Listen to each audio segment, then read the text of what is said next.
curious, what would your advice be to like do a new date or switch resorts?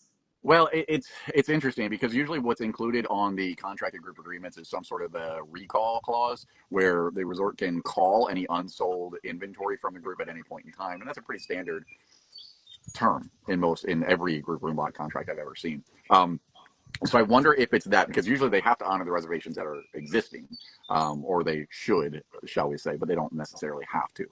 So I've only had this one time in my many years in this industry. Yeah, and I was Um, gonna say, didn't they have to move resorts when that happened? yeah, they had to move resorts.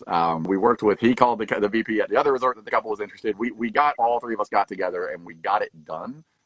That's why you need a travel agent. Yeah, Like, I know. When I read that, I was just thinking, like, imagine if this bride doesn't have a travel agent and she's having to deal with all the repercussions herself, like dealing with all her guests, all the questions, having to contact the resort, which we know is like not an easy thing to do all the time. yeah, So, definitely a crappy situation to be in. But if I'm the couple, I mean, it was probably part of the contract they signed.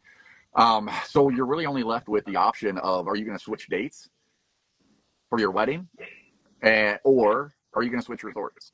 yeah, And I mean, she's April 2026, so I feel like her terms should allow her to switch resorts if she wanted to at this point. yeah, she shouldn't be in penalty yet on the group contract. So she should be able to, it depends on her group contract and how it's worded with her specific agent and all that. But most likely that deposit money, all that money can just be moved over to a different resort or a different date. Mhm.